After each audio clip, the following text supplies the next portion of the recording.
Policy बाजार पर 1 करोड़ रुपए का टर्म लाइफ इंश्योरेंस केवल 450 रुपए महीने से शुरू। वाह! दिल्ली के जिन मोहल्ला क्लिनिक पर लोगों को सेहतमंद रखने की जिम्मेदारी है, पिछले कुछ महीनों से वो खुद बीमार हैं। दवाई मिल नहीं रही, टेस्ट हो नहीं रहे, डॉक्टर और बाकी स्टाफ का वेतन भी 2-3 महीने से नहीं आया। समस्या ये है यहाँ पे मतलब ये कि दवाइयाँ मिलती नहीं है। कब से नहीं मिल रही है? 3 महीने और करीब हो गए हैं, दवाई नहीं मिल रही है। जो कंटिन्यू जो दवाई चल रही है वो नहीं मिलती है। कोई टेस्ट तो यहाँ होता ही नहीं। पहला टेस्ट मैंने करवाए हैं यहाँ से। अच्छा। लेकिन अब कोई टेस्ट नहीं हो रहा। मेरा कम से कम 4-4.5 हजार रुपए पर मंथ की दवाइयाँ आती हैं।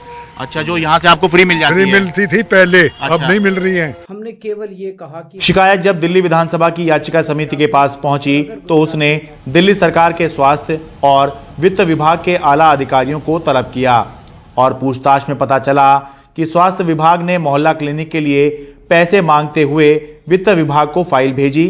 वित्त विभाग ने कैबिनेट के फैसले की कॉपी मांग ली, जो आमतौर पर केवल तभी मांगी जाती है जब कुछ नई योजना शुरू हो रही हो या योजना में कोई बदलाव हुआ हो। इसी चक्कर में फाइल वित्त विभाग और स्वास्थ्य विभाग में घूमती रही। यही नहीं, स्वास्थ्य विभाग के पास पर्याप्त पैसा पड़ा हुआ था जो खर्च नहीं हुआ था, जिससे मोहल्ला क्लिनिक के स्टाफ का कई महीने का वेतन दिया जा सकता था, लेकिन वित्त विभाग ने उसके लिए भी मंजूरी नहीं दी थी। इसलिए 2-3 महीने से दवा ना मिलने और टेस्ट ना होने से मरीज परेशान, तो दूसरी तरफ वेतन ना मिलने से मोहल्ला क्लिनिक का स्टाफ परेशान।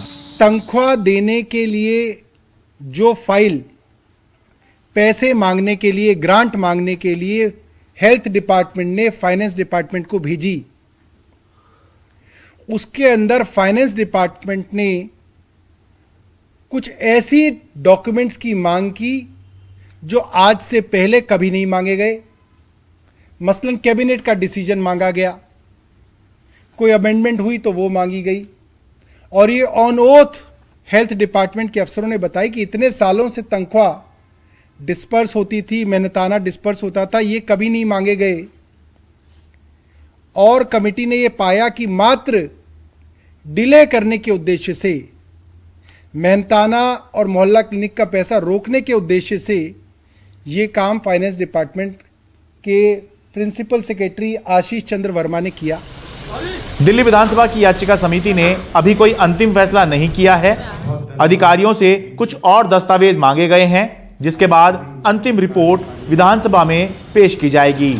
दिल्ली में फिलहाल करीब 500 मोहल्ला क्लिनिक हैं जो प्राथमिक स्वास्थ्य सेवाएं लोगों को उनके पड़ोस में ही मुफ्त दवा और टेस्ट देकर उपलब्ध कराते हैं। ये मामला अटकाने, लटकाने और भटकाने का प्रतीत होता है, सरल चीज़ों को जटिल बनाने का प्रतीत होता है। लेकिन सवाल यह है कि ऐसा क्यों और किसके कहने पर किया गया। विधानसभा समिति की बैठक में मैं खुद मौजूद था, लेकिन इस सवाल का जवाब नहीं मिल पाया। दिल्ली से अपने कैमरा सहयोगी आजम सिद्दीकी के साथ मैं शरद शर्मा, NDTV इंडिया।